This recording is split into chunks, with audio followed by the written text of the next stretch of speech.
Good evening everyone. Welcome to the ISB info session. Today we'll talk about corporate finance. Before I take you to the details of corporate finance, I tell you a story. Back in 90s, Google was up for sale for $750,000. Excite company of course did not take the deal. And years later, Google acquired a company by the name of AdSemantics. That time the valuation of AdSemantics was 1% of the valuation of Google. And today, Google drives 90% of its revenue from AdSemantics. So what is the difference between these two decisions? Of course, the decisions on your left, which are in red, they of course are one of the worst decisions taken in the history of tech industry. And decision on the blue side is the decision we want you to take in your life by taking this course. So the way we have structured this info session is, first we'll see why do we need to study corporate finance during an MBA course. Then Anirudh, my colleague, he'll take you through the basic concepts of corporate finance. Further, building on those concepts, Mohit will talk about some real life applications, and finally Gagan will tell you why ISB for corporate finance. I was sitting at your position a year back when I was really doubtful whether I should go for MBA, whether I should take corporate finance.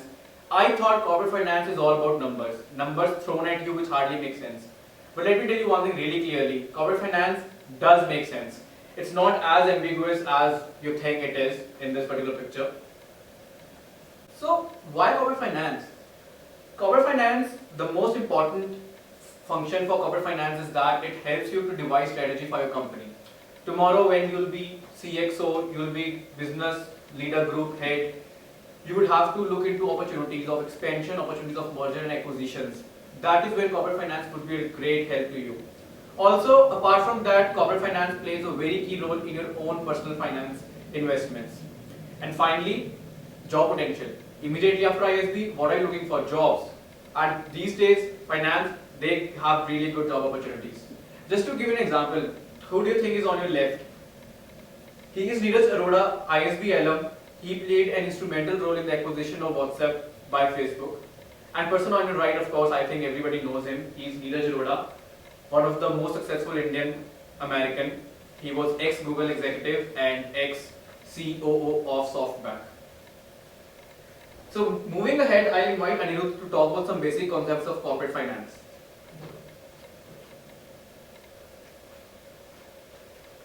Hi and good evening. The first basic concept in corporate finance that you will study is the time value of money. Why is this a fundamental concept and what is this concept? It says that a rupee today is more valuable than a rupee a year from now. So what it essentially means is that as managers, you have excess cash lying around. You need to figure out how to invest that money, what projects should you take up, because money can make money.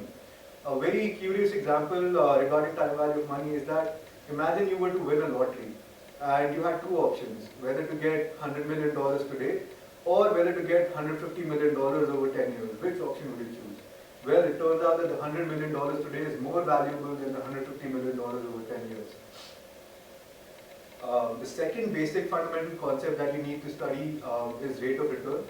This is the minimum rate investors will demand for you to lend money. So imagine you are right out of ISB, you decide to launch your own startup. Now, to launch a startup, you need capital to finance your projects. If you go to investors and describe what the project is, they're going to not give you the money for free. They're going to demand some rate of return for their investment. So you need to make sure that your investment can generate that rate of return so that investors do give you that initial funding. Also, there is risk associated with every investment, and as the investment becomes more risky, the return required by investors increases. So as managers, you need to figure out what that rate of return for your projects and for your company is. And finally, cash flows and NPV. NPV stands for net present value. So after you figured out what your rate of return is, after you figured out how much money that you're willing to invest in a project, you need to figure out how do you finally figure out whether you want to go ahead with the project or not. Imagine, let's take the example of this MBA. You first have to invest about 25 lakhs initially, and then 1 year from now, you get a job with some salary. From that salary, you'll pay out your rent, you'll pay out your EMIs for the bank loan, you'll have some personal expenses, and you'll have some cash left over. Now, you'll add up the value of that cash over the next 5 years or 10 years and subtract it from the initial investment that you're doing. If that number comes out to be a positive number, then you should go ahead and do that MBA, otherwise you should. So this is, again, as managers, as well as in real life, these concepts help you figure out what decisions to take. Now we're going to move ahead and tell you some real life applications of corporate finance and what you're going to be taught in this course. And for that, I'll call Mohit Pandey. Thank you, Anil. Good evening, folks. So for some real life applications, first we'll see an example by, let me tell you the story of Chotu for this. Now Chotu is planning to start a bakery and he knows that his bakery is worth 100 rupees today. For that, he needs 80 rupees to start the bakery, but he's short of some cash. He has only 40 rupees with him and he needs to decide from where he'll get 40 rupees. So now he happens to know a very rich person, Mr. Rich, who is ready to give him 40 rupees, but instead of that, he'll take a 50% stake in his bakery. So what will happen now is Chotu will get 40 rupees and Mr. Rich will own 50% of the profits from the bakery. Now Chotu agrees for that and he has started his bakery and it's very successful. Now he's thinking of expanding, but again he needs some cash. So now he happens to meet Mr. Singh, who's from Bank of Mohalla, and he says that I'll give you money at a lower rate of interest than what Mr. Rich gave you. But in return, what I'll ask is the profit you make, the first right of that will be towards me. Now Chotu doesn't mind that. He's happy since he's getting the money at a lower interest rate, and what he has just taken is debt instead of raising equity and partaking some part of his firm. Now moving on to second application is expansion. Now this is the second most critical decision which we'll be taking. Now suppose you are launching a new product, say for instance Domino's launching a new burger. What you will first evaluate is, if I'm investing some X rupees today, will I be getting enough money from by making sales from that product? So I'll be evaluating how much revenue I'll be making, what will be my costs, what will be the profits which will be remaining with me, and whether they will add up at the present value to the investment which I'm making. Only if that is a positive value, that's the net present value is positive, is what that will make that expansion decision. So here again there's an application of corporate finance in expansion which you will be taking day in, day out when you become managers.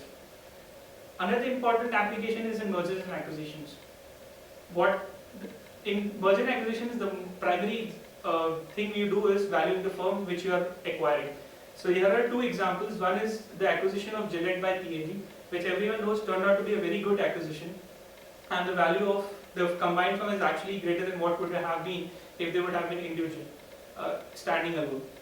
And a polar opposite example you can see is of AOL acquiring Time Warner, which was a $85 billion deal at that time, and ultimately it turned out to be a disaster, with AOL actually had to writing off around $99 billion worth of investment. So as you can see, valuing a firm is very, very important while doing mergers and acquisitions, where corporate finance is a critical application. Now to take further, I will call Gagan. Thank you, Mohit. Hi all. So by now I'm pretty sure all of us are very convinced that we want to go ahead with finance, but why ISB for finance? There are a few things that ISB aces at. First of all, we have NSE ISB Trading Laboratory, which we have done in association with National Stock Exchange.